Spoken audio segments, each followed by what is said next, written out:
যারা মুক্তিযুদ্ধ করেছিল এদেশের আপামর সাধারণ জনগণ নারায়ে তাকবীর আল্লাহু আকবার দিয়েই তারা মুক্তিযুদ্ধে অংশগ্রহণ করেছে। কাকতালীয়ভাবে বাংলা, বিহার, উড়িষ্যার যে নবাব সিরাজউদ্দৌলার পতন 23শে জুন, আওয়ামী লীগের প্রতিষ্ঠাও হচ্ছে 23শে জুন। যাদের নেতৃত্বে আমরা আমাদের ভূখণ্ড পেয়েছিলাম, স্বাধীন বাংলাদেশ পেয়েছিলাম, তাদের নেতৃত্বেই অত্যন্ত ন্যাক্কারজনকভাবে আমরা দেখেছি আমাদের গণতন্ত্রের ধ্বংসের মধ্য দিয়ে এখানে বাকশাল প্রতিষ্ঠিত হয়েছে।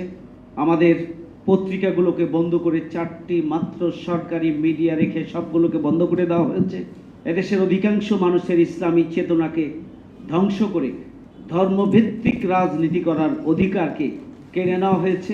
রাজনীতি করার অধিকার, গণতান্ত্রিক চর্চা, ধর্মীয় রাজনৈতিক দলের অধিকার এবং ধর্মভিত্তিক কার্যক্রমকে সংকুচিত করে দেশকে ধর্মনিরপেক্ষ একটি রাষ্ট্রে পরিণত করার জন্য স্বাধীনতা, উত্তর স্বাধীনতার দাবিদার শেখ মুজিবুর রহমান সাহেবের নেতৃত্বেই বাংলাদেশকে আবারও একটা অন্য ভিন্ন গন্তব্যের দিকে নিয়ে যাওয়ার জন্য চেষ্টা করা হয়েছে। অথচ মুক্তিযুদ্ধের স্লোগান, যারা মুক্তিযুদ্ধ করেছিল এদেশের আপামর সাধারণ জনগণ নারায়ে তাকবীর আল্লাহু আকবার দিয়েই তারা মুক্তিযুদ্ধে অংশগ্রহণ করেছে।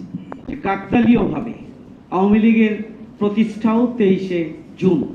পলাশীর প্রান্তরে বাংলা, বিহার, উড়িষ্যার যে নবাব সিরাজউদ্দৌলার পতন 23শে জুন, আওয়ামী লীগের প্রতিষ্ঠাও হচ্ছে 23শে জুন। এই 23শে জুনের সাথে সেই 23শে জুনের আমরা অনেক মিল পেয়ে যাই। আমরা 9 মাস লড়াই সংগ্রাম করে নতুন বাংলাদেশ, আমরা নতুন ভূখণ্ড পেলাম। আমরা স্বাধীন সার্বভৌম বাংলাদেশ হিসাবে এদেশের অধিকাংশ মানুষের চিন্তা চেতনাকে ধারণ করে আমাদের যে স্বাধীনতার চেতনা ছিল, সাম্য, মানবিক মর্যাদা, সামাজিক মর্যাদা, ন্যায় বিচার, এই সব কিছুকে আমরা পদদলিত করে আমরা ধর্মনিরপেক্ষতাবাদ অর্থাৎ ধর্মহীনতা এবং এই দেশটিকে সেকুলার একটি রাষ্ট্রে পরিণত করার জন্য ষড়যন্ত্র করা।